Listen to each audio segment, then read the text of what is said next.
Ladies and gentlemen, good day and welcome to the India Glycols Q1 FY22 earnings conference call hosted by ICICI Securities. As a reminder, all participant lines will be in the listen-only mode, and there will be an opportunity for you to ask questions after the presentation concludes. Should you need assistance during the conference call, please signal an operator by pressing star then 0 on your touchtone phone. Please note that this conference is being recorded. I now hand the conference over to Mr. Sanjay Jain from ICICI Securities. Thank you, and over to you, sir. Thanks, Lizanne. Good afternoon, everyone. Thank you for joining us on India Glycols Q1 FY22 results conference call.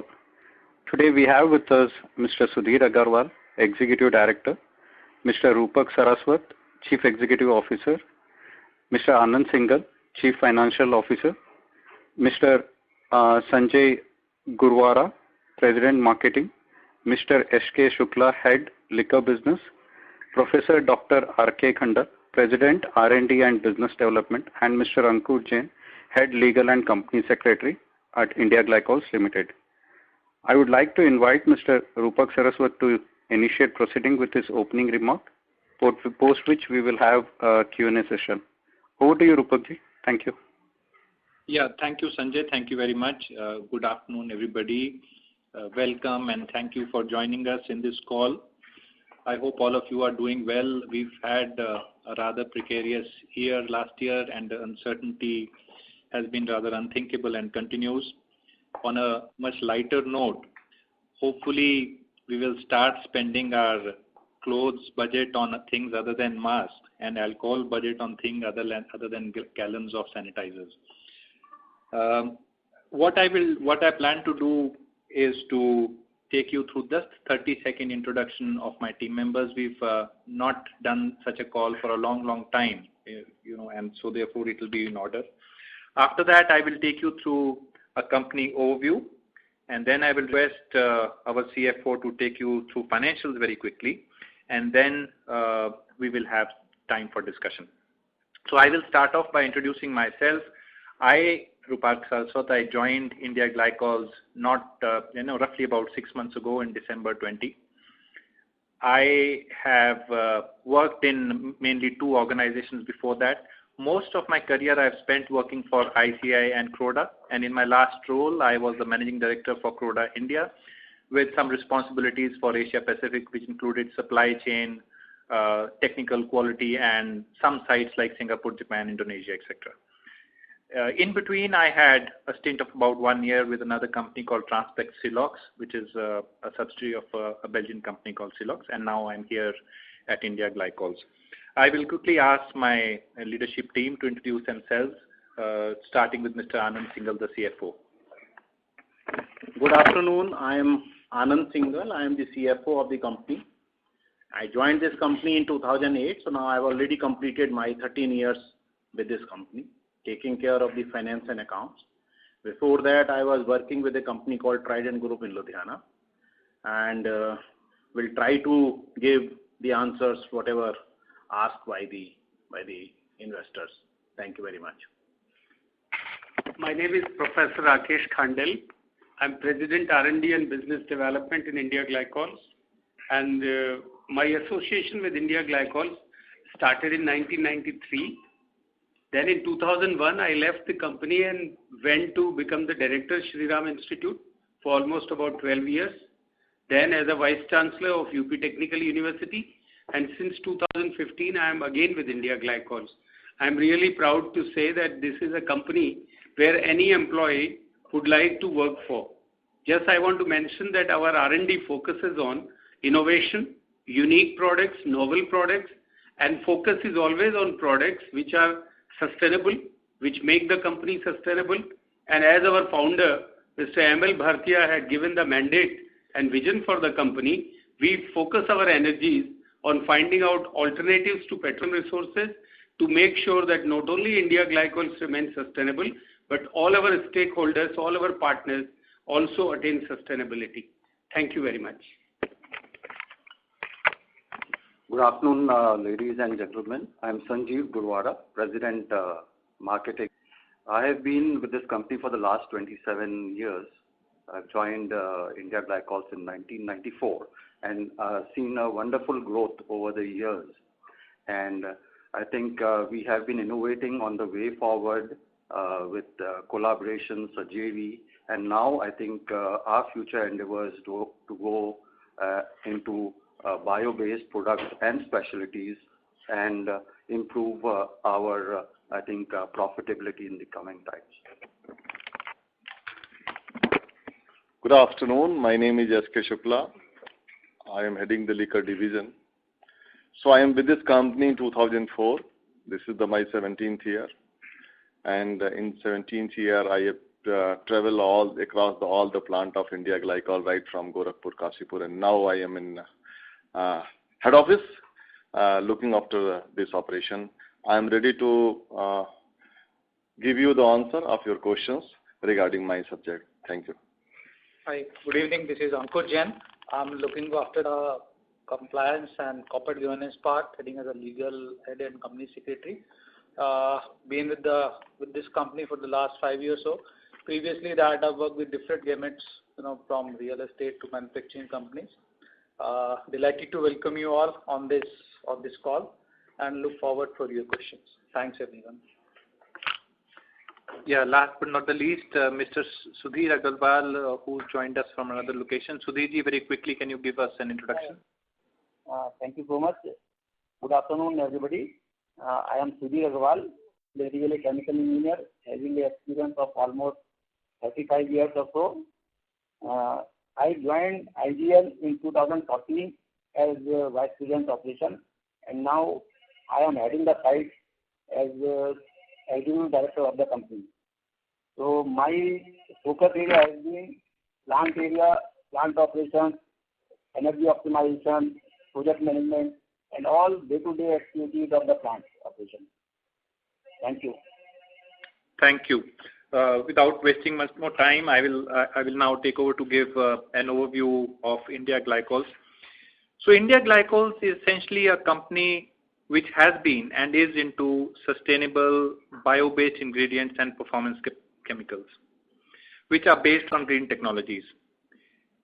We are called India Glycols, but it is possible that our name probably does not fully convey what all we represent.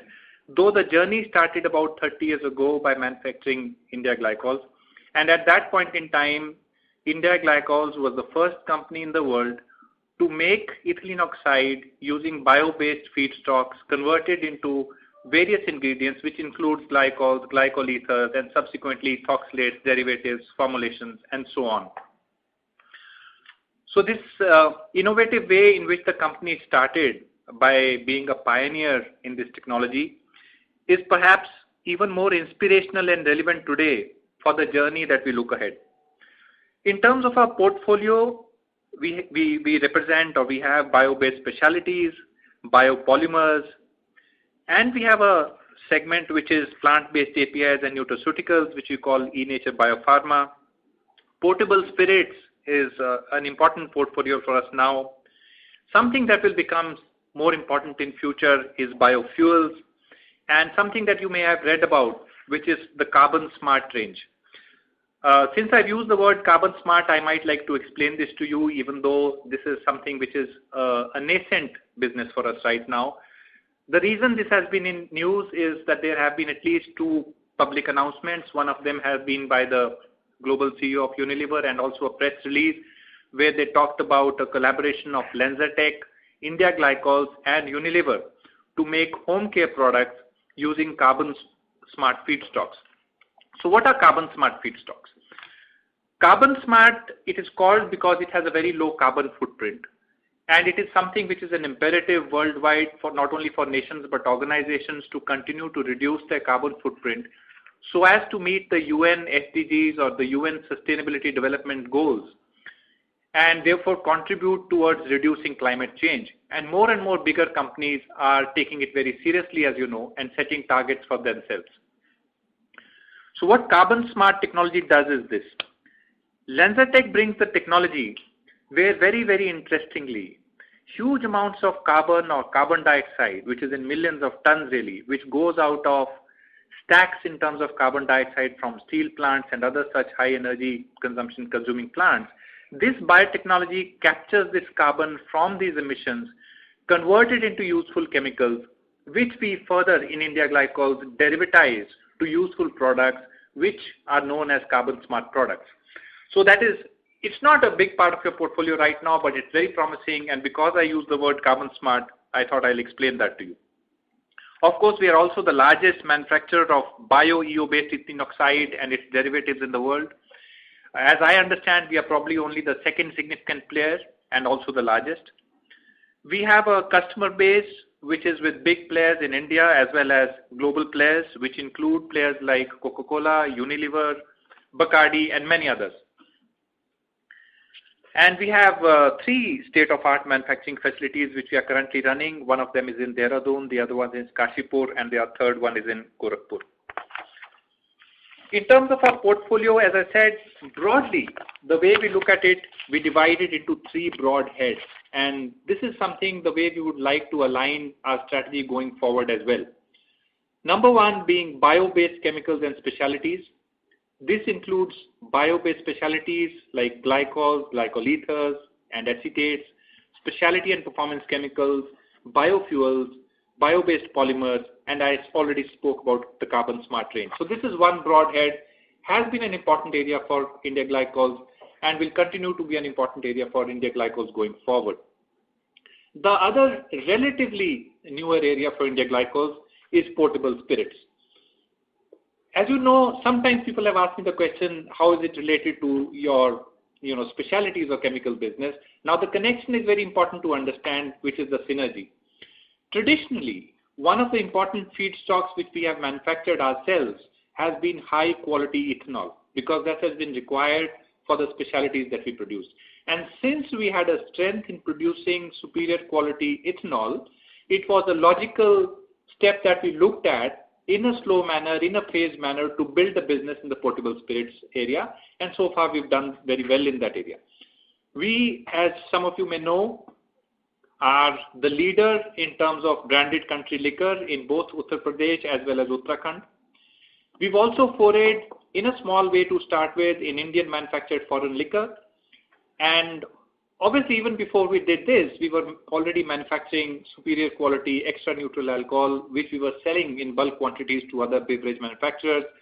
And it is something that we also use to do the bottling for Bacardi in India. The third, relatively small but a very promising business for us, is eNature Biopharma.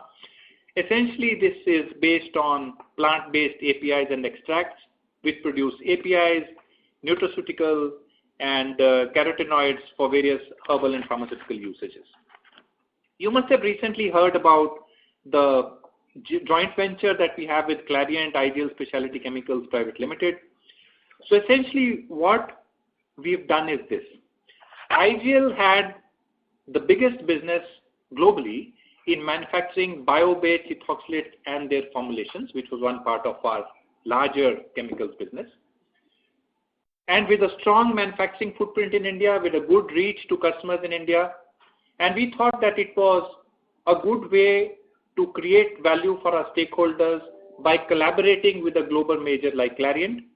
So Ideal brings in a strong manufacturing footprint in India, a footprint in bio-based feedstocks, and Clariant brings in global technology and reach to some of the global customers. So this is the bigger synergy in terms of the joint venture.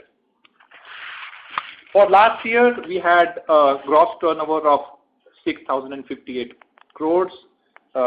We had a net operating turnover of 2,656 crores and an EBITDA of 359 crores.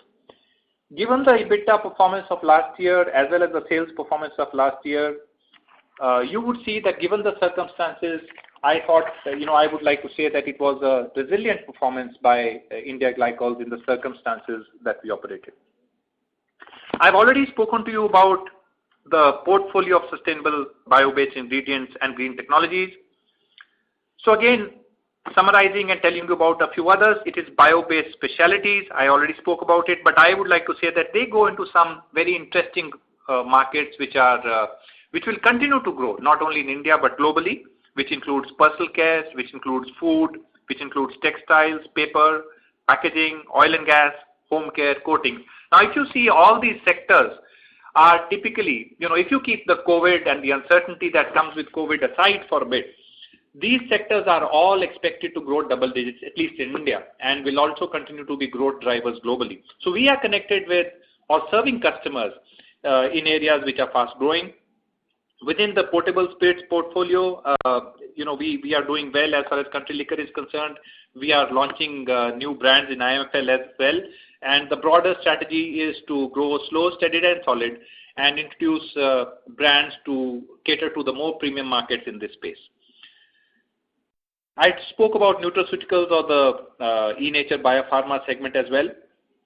And this contributes into areas like pharma, personal care, nutrition. And more people are interested in looking at alternate medicine, looking at preventive medicine, looking at medicine or nutrition which is plant-based. I spoke about the IGL Green joint venture already. I've written about FMC as a new area, but relatively small. Since we were into alcohol and we were making highly purified grades of alcohol which are suitable for portable purposes, we also got into the sanitizers business last year. Not only do we manufacture our own sanitizers, but we've also continued to manufacture sanitizers for some of the biggest brands in India. Biofuels is something of interest to us. Not talking about the circular economy. As we use various bio feedstocks to create portable spirits or alcohol and various chemicals out of it, there are also residues which may be rich in protein and other things which can be utilized. So plant nutrition is one of the areas that we will be looking at, but it can also be animal nutrition in future. And industrial gases seems like something which is a little odd, but it is not so odd in the sense that we need gases when we produce our chemicals for our in-house consumption. So whilst we produce these gases, we also take the opportunity to sell these gases in the market, which includes oxygen and argon and nitrogen. And because we do a lot of fermentation, and one of the byproducts of fermentation is carbon dioxide, that is how we are also into production of carbon dioxide. So it's not an unrelated business.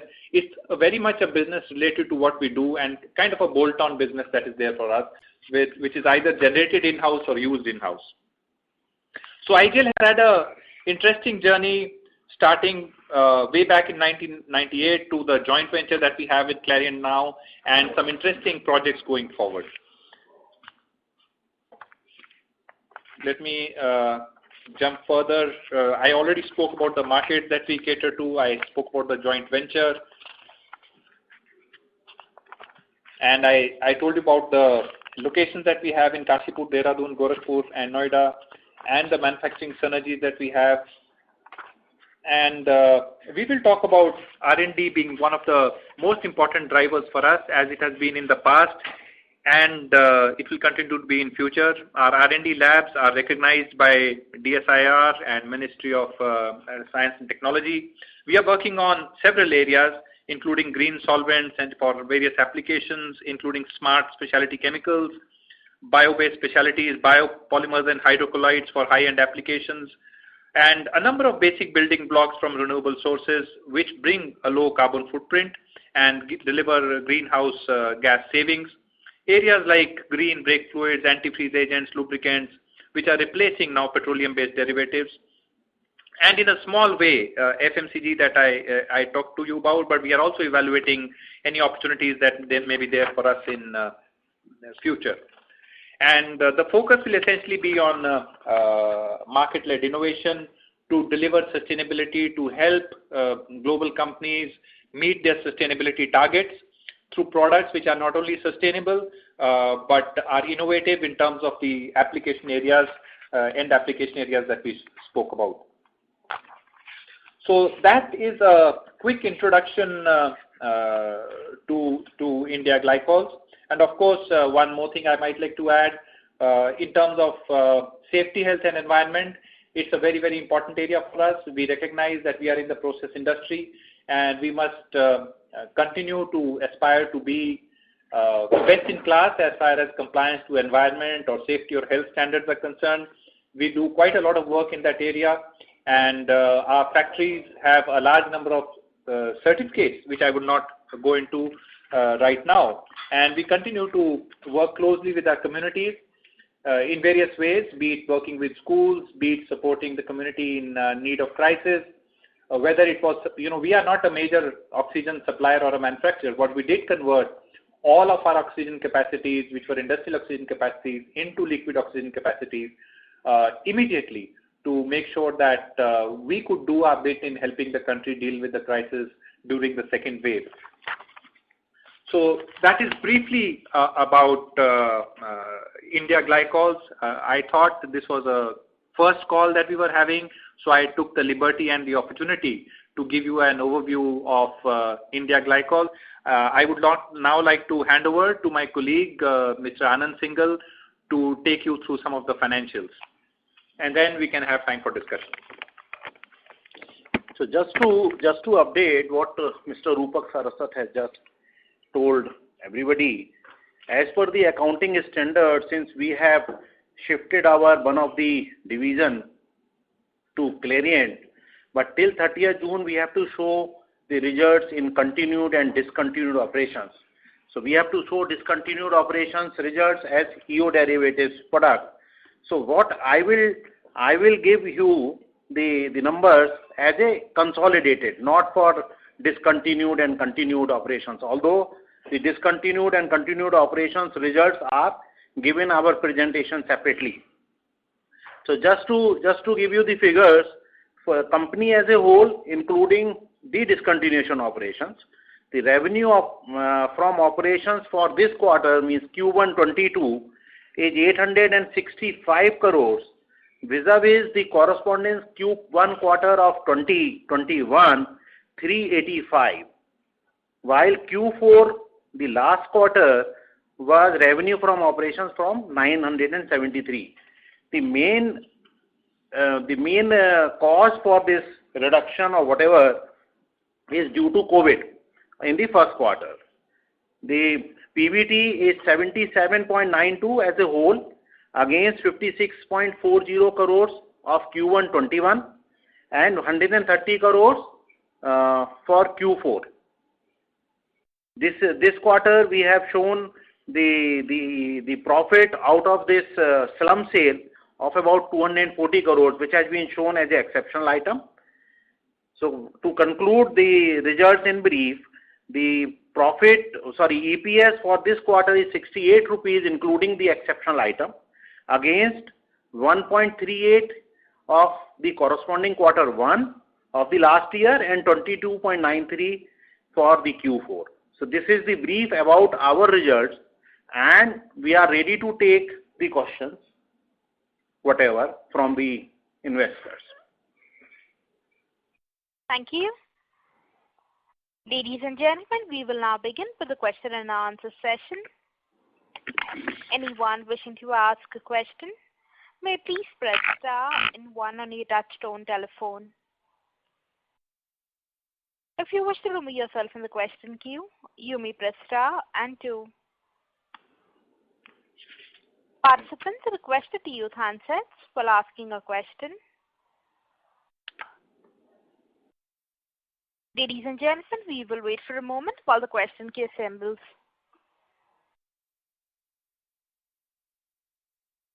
The first question is from the line of Rohit Sinha from Sunidhi Securities. Please go ahead.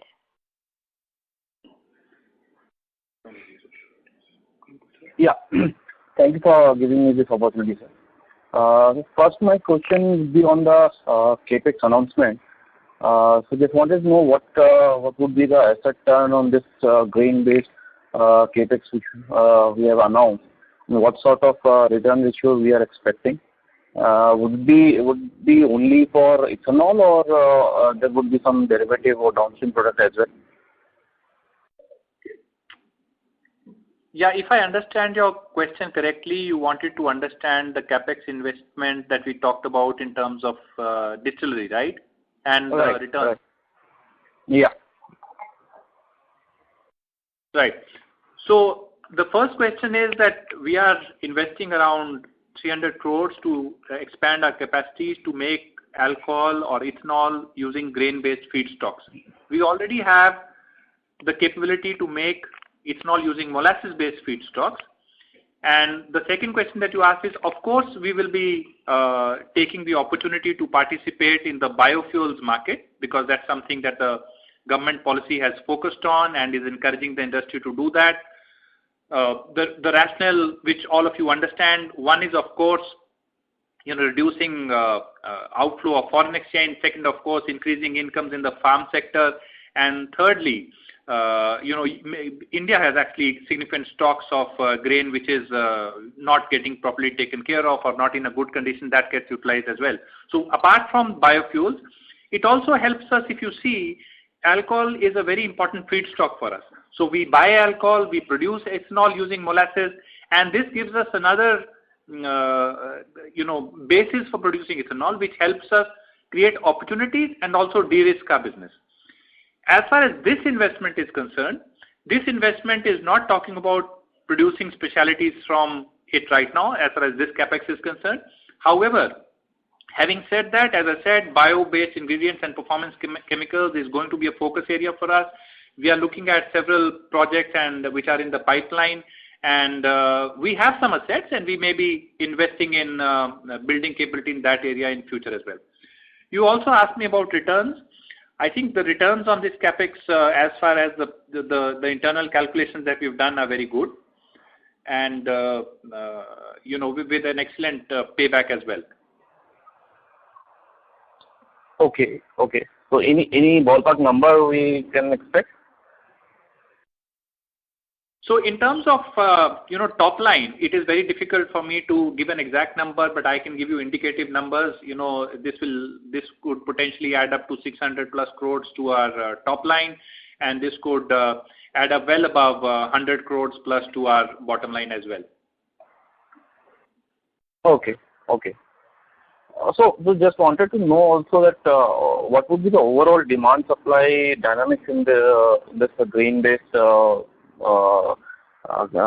expansion plants, as there are other grain-based ethanol plants are also coming in next maybe 15 to 18 months. I think IOCL and XPCL are also putting up close to 500,000 capacity. So just wanted to know what is the overall demand supply dynamics that would be favorable for even IGL also in the next 2-3 years? Yes. So, look, what is the target that Government of India has? The Government of India has taken a target that we would be blending something like 20% of ethanol by 2025, and in 2013 we were blending not even 3% to 3% or 1.8% of ethanol in petrol.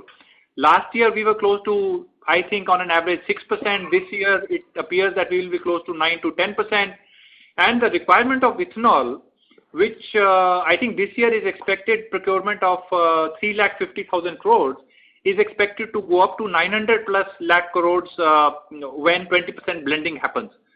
So, and there is an assurance by the government that they'll be picking up all the ethanol that gets produced. So I think as far as consumption is concerned, it is not something that will become a bottleneck for the industry for all the capacity that is getting put up. From our perspective, I would like to say that we are probably a little better off, that we don't only produce ethanol for blending. Ethanol is anyway a feedstock for us for alcohol. As far as the potable spirits business is concerned, where we add more variety, we can add more variety in terms of the ENA that we sell to the market. We will have, and obviously we can, we have potentially use for our performance chemicals and bio-based specialty as well. Okay. Secondly, on this EO derivative business which we have recently transferred to JV, which was, I think, was close to about 90,000 metric ton capacity, if I'm not wrong. What kind of peak revenue potential we can expect from this business, and is there any further near-term plan to expand this capacity? So let me give you a more qualitative answer. And look, this business, look at the specialty chemicals business, has been growing well over the past several years. And I told you the synergies which exist between Clariant and IGL. I told you about the markets, which is personal care, pharma, textiles, coatings and polymers, all of which are expected to grow at 10+%. And there is all reason for us to believe that with strengths of Clariant, which is global technology and reach to global customers, and the manufacturing strengths of IGL, this business will have a promising growth going forward as well. Now, the JV is making a plan for it, and I would rather have the results speak for themselves over a period of time. But we think it has good growth potential. The other thing which is that Clariant now sources bio-based, ethylene oxide-based products in India, and the variable that they need to work on is the fact that these products will now be also introduced to their global customers. Okay. Yeah. So I mean.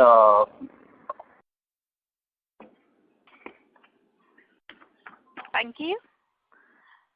The next question is from the line of Sanjay Jain from ICICI Securities. Please go ahead. Mr. Jain, your line is in the talk mode. Please go ahead. Yeah, thank you. Can you hear me? Yes, please. Yeah, thanks for the opportunity. Couple of questions from my side. First, on the bio-based chemicals, which we supply, can you give some color in terms of what is the industry exposure for us? How much is it fuel? How much it is polymer? And the other industry we cater to? Look, I don't have the precise numbers with me as of now, but we could obviously, get back to you subsequently. No, some color will be okay. As in, we are dominated on polymer side, or we are dominated on fuel side, or polyester side. Which are the 2-3 dominant segment for us, and how are they doing? And in those particular segment, what is the importance of sustainability? Are we an alternative to petro, or it's a sustainable, and people are structurally looking us to partner us irrespective of what is the differential pricing between petro and bio? Right.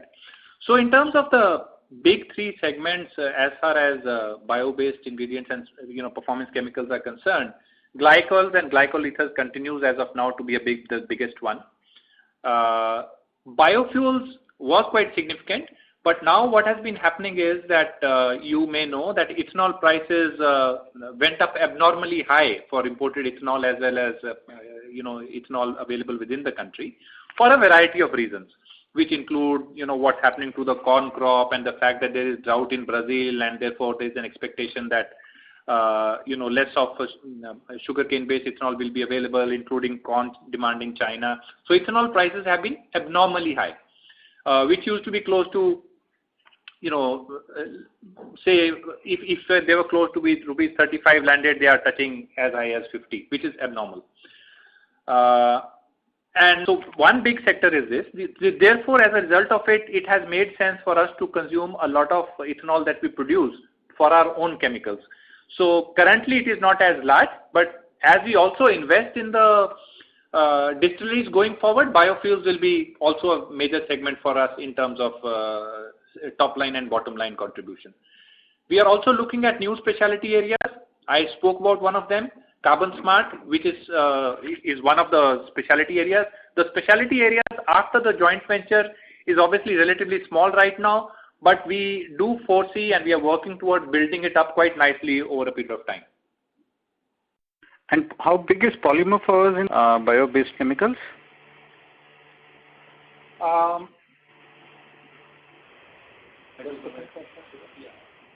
I think it's about 10% of that right now, but we do believe it has more potential as the world starts to look at more sustainable alternatives. Got it. So my thought process here that tomorrow ethanol in India is getting expensive, and considering that crude is moving towards EV, can cost be a bottleneck for us in terms of growing bio-based polymers and other specialty, considering that they will be relatively expensive than the fossil fuel-based ingredients on the same line. Do you think that will be a challenge, or we are looking at a customer who are ready to invest in a sustainability irrespective of a cost, and that the differential will not pay out and we will be able to maintain the margins? So there are 2 or 3 points as far as this dynamics is concerned. First of all, as you would see and as you would read, the biggest drivers for the industry, not only quarter to quarter, not only year to year, but even is the fact that the world is very, very concerned about climate change. That is an overriding driver. In fact, you might have heard, the Secretary General of the United Nations once actually say in his speech that we are losing the race, and therefore that is the reason why the United Nations has set what are known as United Nations Sustainability Development Goals. And as you may look at the plans for various companies, which includes Unilever, which includes other specialty companies like Croda and other major consumer companies, they have very specific targets to reduce their carbon footprint. So this is an overall driving force which exists as of now. That is one. The second thing is that we also know that as demand gets created, mankind and industry finds a way of creating supply. And there is tremendous opportunity to create supply, say for ethanol, not only from grain or sugarcane based feedstock, which is coming up now, and as more and more alcohol capacity also comes up, we think it will have a stabilizing influence. But there are newer technologies which are working on cellulosics, for example. Now what is cellulosics? Cellulosics is getting ethanol from carbon which comes from just straw and hay and agricultural waste. If something like this works out, can you imagine what a positive development it is that all the waste, agricultural waste which gets burnt in the north of India is actually converted to ethanol? Those technologies are already being commercialized right now. So longer term, I am not too concerned. Even shorter term, the high ethanol prices that you talked about and the graph that goes up is a phenomena for the last few months. And I spoke to you about what's happening in the corn space and the fact that sugarcane is expected to be a drought in Brazil, but it's not a longer term concern. And the third point I'd like to make is this: our objective is not only to continue to do biofuels. We are also looking at more value added propositions for our feedstocks. One of them, obviously, you've seen is portable spirits, where we are moving into more premium products. And the other that right in the beginning you said, what are your big sectors? I said, after the JV, bio-based specialties and performance chemicals may be smaller right now, but we look at working on this to build it up as a nice business. And that is another thing. Apart from the feedstocks, we also will continue to work on moving up the value chain and adding more value to the feedstock that we have.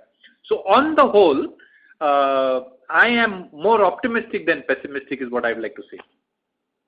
Got it. That's great. Just one, I got a couple of, but I will come back on the queue. One last question before I close my questions here. How do you look at Carbon Smart? As in, it looks a very interesting idea, but how scalable, how matured is the technology? Is cost competitive? Can we sustainably create an economics around this? Can you elaborate a little bit more on the Carbon Smart range? Yeah.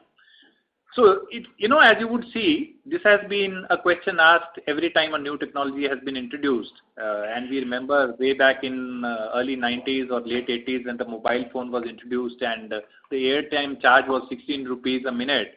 And compared to my salaries, it was humongous. That's one. It also helps me answer one of your other questions. You said, do people pay for it? Now, the fact that we sell bio-MEG at a significant premium, and the fact that our business is expanding with customers other than just one Coke is at least promising to say that yes, people and companies are starting to value it more and more. And I gave you the overall picture of the fact that the sustainability agenda is so very important that this will continue to be an important driver for us. So Carbon Smart, yes, it is an established technology, and the fact that Unilever went ahead and made a public announcement should be some assurance at least to you that they have done their sums in terms of costing and the fact that they would like to be seen, one, associated with it. Secondly, they see it to be something which is scalable. And thirdly, as we start producing more and more, like it happened, for example, in terms of solar panels. At one point in time, solar panels were very expensive. I'm sure as more and more technology adoption happens, the cost comes down and the viability moves up.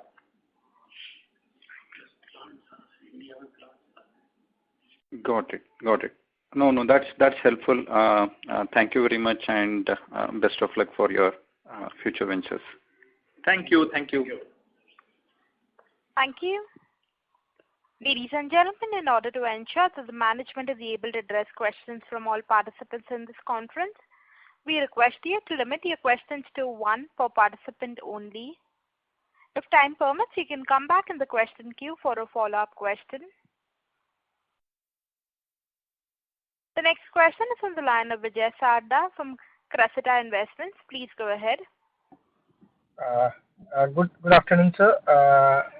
So my question pertains to the overall structural shift that the company is seeing now under your leadership. So I just wanted to understand how you see company transforming in next 3 to 5 years with this so-called basically ESG angle, and once you put things in perspective, currently what we have looked at in last 2-3 years, the kind of development that is happening, we are moving toward more value-added segment from the industrial or commodity segment. So if I look at the company in next 3 to 5 years, so what we done with Clariant, Lever, and then secondly, third, the way our nutraceutical business is growing, as well as your focus on carbon smart, as well as the other ESG kind of initiative. So how we should look at the company in the times to come, because ultimately, as you rightly said, it's not going to be in a year or one that we will see the entire transformation benefit that what we are trying to do. So how quickly or where, what kind of improvisation we can see from the commodity business to the value-added business? And just last thing in terms of this, what kind of capex we are looking at to get into this mode? Okay.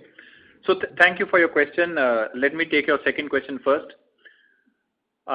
We have growth plans for all the 3 broad sectors that we talked about, and those growth plans do involve capex as well. One of the significant capexes was announced recently. So if you want a number, I am reasonably sure that over the next couple of years, you could expect us to spend 400 to 500 crores on capex overall. And if there are opportunities, we'll continue to look at more opportunities as well. Now, how do I look at company in the next 4 or 5 years? There are a few things that we are doing, and you can probably assess how you would like to look at the company over the next 4 or 5 years. One is that we've created a line of thinking where we have identified what we are going to focus on. So as I said, we are going to focus on bio-based ingredients and performance chemicals as one, vertical or sector for us, which includes biopolymers, glycols, glycol ethers, estates, biofuel gases, and other possibly alcohol-based or bio-based specialties. The second one being portable spirits, which includes branded country liquor and IMFL. And the third one being e-nature biopharma. So the focus of the company is clear. And the other point I made to you was that it's not a disparate set of businesses which are unrelated to others. On the contrary, these are hugely synergistic businesses for us. And we would like to build on this synergy and leverage that in building the company. So that's the focus, and you can say the outline for the strategy comes from here. And the focus will continue to cater to various end markets with a good potential. As I said, personal care, pharma, food, packaging, oil field, automotives, biofuels, and so on. All of these sectors are expected to grow well in India. I cannot talk about the kind of uncertainty which the pandemic will introduce, but otherwise, as you know, these sectors have been thought about over the longer term to grow in double digits. So we are catering to good sectors with good application potential. The third thing that we will focus on is innovation.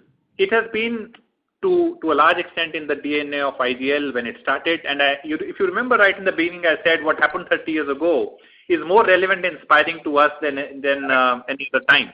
We would like to, by focusing on learning and development, innovation, selectively widen our portfolio, and therein we talked about the carbon smart range, broadening the bio-based specialties, looking at what more can we do with molasses-based ethanol, what more can we do with grain-based ethanol, what more can we do with ethylene oxide, bio-based ethylene oxide that we have, which are some of the unique strengths that we have. And obviously, we'll continue to add to our capabilities. And make sure, and we believe that we have a good pipeline. Having said all of that, I realize it fully well, and so does the team sitting here, that doing business and growing business is never easy. It is not going to be easy, but we know what we are going to do. We know what the strategy is like. And the fourth thing that we are going to do, and which we possibly need to do more of, is to leverage our credentials much more. One, IGL has very strong credentials in manufacturing technology and process know-how. So we can leverage it much more. Also leverage our sustainability credentials much more. One of the examples of leveraging that credentials was the reason that Clariant was so interested in forming a JV with us. Of course, we were interested as well. And the fifth thing that we are going to do is to make sure that we build good partnerships. These partnerships could be with suppliers. These partnerships could be with end customers who value, as I said, some of the strengths of IGL. You've heard about Lululemon making an announcement. You've heard about Unilever making an announcement. But all of them are not necessarily big consumer companies making announcements. So we would like to build strong partnerships on the back of our credentials in manufacturing, our credentials in sustainability, and last but not the least, our credentials in being reliable suppliers and a reliable company to deal with. And the other thing that we would be working on is building capability and capacity. You asked me the first question about CapEx, but it's not only about capacity, it's also about capability for us. And so when we talk about carbon smart, it's not only about capacity, it's also about being the leading company in terms of setting up new capabilities. IGL has done that before. I'm sure there's a lot of potential to do that in future as well. There's an interesting thing which we say, that it is not companies which compete. Companies don't compete. Companies are non-living entities. It is people who compete. So one of our focus areas also is going to be making sure that we invest in the talent pipeline. We make sure we have the right skill sets and start thinking about that going forward into the future. We do things like succession planning, which is very important as well. And last but not the least, extremely important, that we continue to work on strengthening our systems and processes. So you will see us working more on strengthening our digital space, making sure that we enhance our presence in the digital space, working on systems in HR, working on systems in safety, health and environment, and creating a culture which is based on a strong foundation in learning and development. So I have given you my thought process about what we want to do with the company that I spoke to you about some time before, and with the markets that we are dealing with, which should hopefully give you a picture of what's the potential that holds for IGL going forward in the next few years. Great, sir. It was quite comprehensive. Thank you. Sir, that's the last thing in terms of how the debt profile will remain, because what we've seen with the client money coming in, any which way the debt is going down. So next 2-3 years, do we see balance sheet going towards kind of a very low debt or very long-term zero debt kind of? Hello, this is Anand Singhal. I'm the CFO. Just to reply your question regarding the debt, just to tell you that the debt equity has come down to 0.36 as on 30th June, and we are expecting some debt out of these expansions. Somehow, even then, our debt equity will not cross, in any case, 1. That's what we can say. And that will come, and the repayment will happen as per the debt sanctions. Okay, sir. Thank you very much, sir. Thank you very much. Thank you. Thank you. The next question is from the line of Pawan Nahar, an investor. Please go ahead. So Anandji, I just want to continue with the previous question first, is if you can put the absolute debt numbers post the deal and post expansion. No debt equity number, please. So now after the deal, the actual debt in the company for the long term is around 400 crores as of now. And working capital? And working capital, the sanction is say fund base 280, but the utilization is less. Okay. So we are not expecting any increase in the utilization immediately in the working capital. but term loan the repayment will happen as per their sanction. However, for this expansion which we have already announced, we have applied for the term loan of 225 crores, and Rupak sir has already given the expected increase in the turnover and the profitability. So yes, that was more like a 3-year payback. Understood. Yeah. Okay. Now Okay. Yeah. And apart from this, if we have gone through the JB announcement which has happened in the quarter, we have already got about 450 crores which we have already repaid the term loan, high cost loan and the working capital reduction. We are expecting some more funds out of this JB, say about 200 crores or so, which will also be used for the repayment of the existing debt. So somehow the company is inclined to reduce the debt. We are not inclined for raising debt like anything. So this is what is the thought process of the management right now. So the debt number that you gave for term loans is after the money received from Clariant and after repayment. Understood. I am giving you the debt number as of date. As of date. Okay. Now, the next question which I want to ask the management is, look, it is pretty apparent that there are lots of opportunities. Yes. And it is going to be difficult for anyone to quantify or to, pinpoint how things would be. But still, I mean, given that ultimately it's also a manufacturing company, the growth outlook would be dependent on the investments we make into the factory, broadly. Now, this 300 crore investment is not new or linked to this, JV. Of course, it would have given us the flexibility. It is linked to more the opportunity which has come up in the country. Now, beyond this 300 crores, what I want to ask is, one, if you can quantify the opportunities in terms of absolute dollars to be invested into factory. And two is, or you could alternatively tell us in 3 years you have a vision that this should be the either turnover or profit of the company, operating profit, with the JV or without the JV or console, however you want to break it. Because see, you will appreciate that it is not so easy to understand. Of course, I do understand parts of or some parts of the business. Or so, if you can quantify in 3 years or 5 years, what is the kind of a target we have in terms of numbers? And it may or may not happen. That's all right. I mean, but what is your guesstimate today?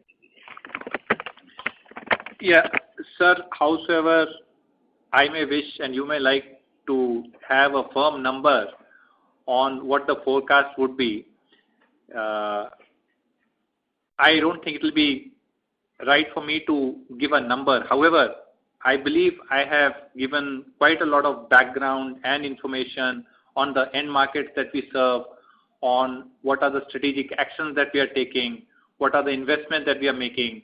So I'll have to,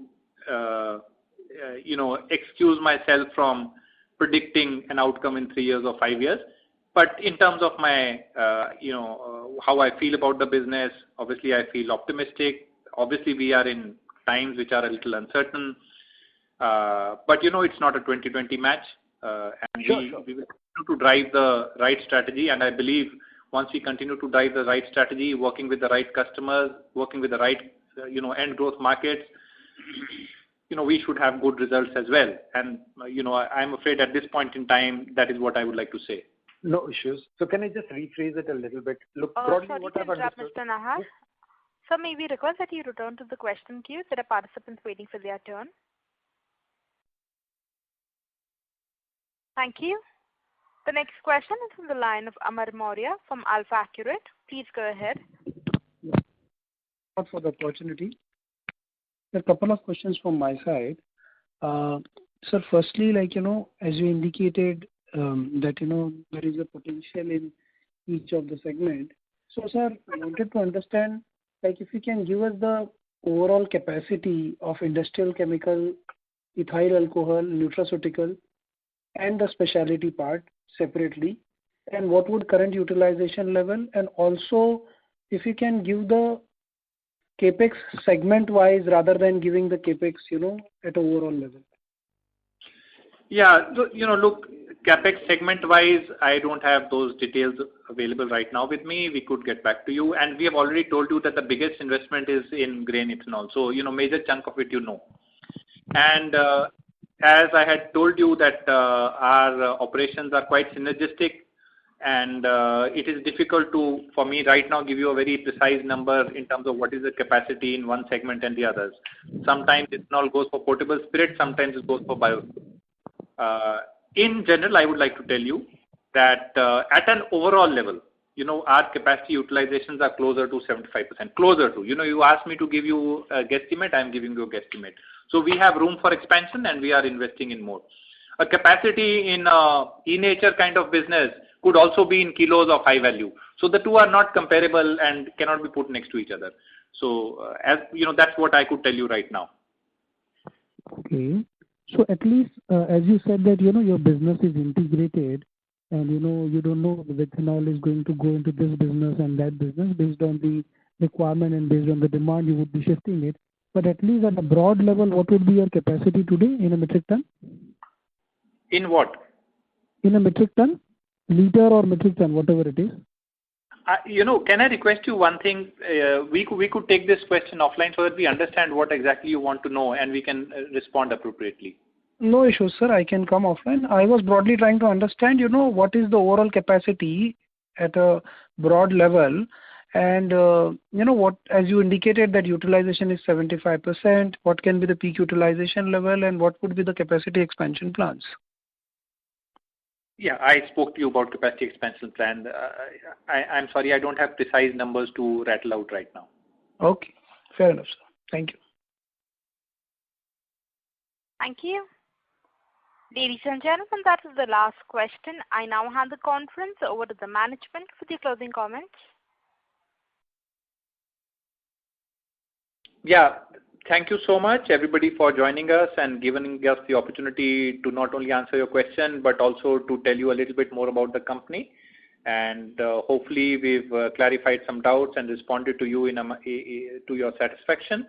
As I said, some of those questions which were subsequently put up, we might respond later on as well. Thank you very much from not only myself but the leadership team here for joining and allowing us this opportunity to engage with yourselves. Thank you. Thank you. Ladies and gentlemen, on behalf of ICICI Securities, that concludes this conference call. We thank you for joining us and you may now disconnect your lines. Thank you. Thank you very much.